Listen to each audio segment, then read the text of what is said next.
আম্মাজান আয়েশার কাছে মাসালা জানতে চায় মেয়েরা। হে আম্মাজান, অগ্নি উপাসকেরা তাদের ঈদের দিন নওরোজের সময় আমাদেরকে পাখি দেয়, নেওয়া যাবে? উনি বললেন, ওরা জবাই করে দিলে নেওয়া যাবে না, কিন্তু ওরা যদি ফল খাবার দেয় এগুলো নেওয়া যাবে। তার মানে অমুসলিমদের দেয়া উপহার এটা গ্রহণ করা যায়। সুবহানাল্লাহ বলেন।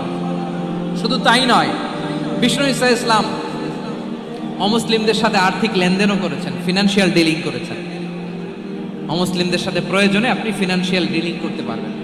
আমরা প্রায় দেখি বাজারের মিষ্টির দোকানগুলো আমার হিন্দু ভাইদের।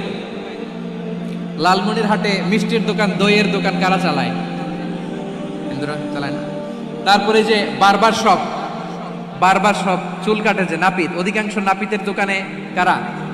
আমার হিন্দু ভাইরা। তা আপনি চুল কাটতে পারবেন কিনা বলেন? পারবেন। তার দোকান থেকে দই মিষ্টি কিনতে পারবেন কিনা? হ্যাঁ, আমার মুসলিম ভাইয়ের দোকান থাকলে আমি বেশি প্রায়োরিটি দিব, ঠিক কিনা? কিন্তু যদি তাদের সার্ভিস নিতে চান, প্রোডাক্ট নিতে চান, পারবেন। তার দলিল সহিহ বুখারী, আম্মাজান আয়েশা রাদিয়াল্লাহু তাআলা আনহা বলেন, ইশতারা রাসূলুল্লাহ সাল্লাল্লাহু আলাইহি ওয়াসাল্লাম মিন ইয়াহুদিয়িন তুআমান ওয়া রাহানাহু দিরআহু মিন হাদিদ। রাসূল সাল্লাল্লাহু আলাইহি ওয়াসাল্লাম এক ইহুদির কাছ থেকে, কার কাছ থেকে? সবাই বলে নাই কার কাছ থেকে? আমার নবী, পেয়ারা নবী এক ইহুদির কাছ থেকে জব কিনেছিল। জব, বার্লি, যেটা দিয়ে রুটি বানায়।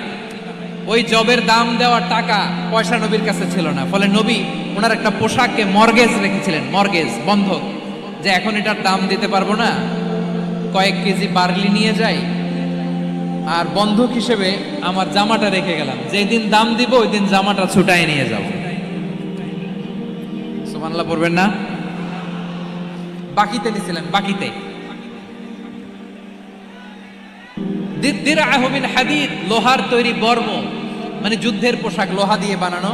বিষ্ণুনবী বললেন, কয়েক কেজি জব দাও, টাকাটা পরে দিব, এখন টাকা নাই, বন্ধক হিসেবে, মর্গেজ হিসেবে আমার জামা রেখে গেলাম, যখন টাকা দিব জামা ছুটায় নিব। আওয়াজ করে বলতে হবে সুবহানাল্লাহ।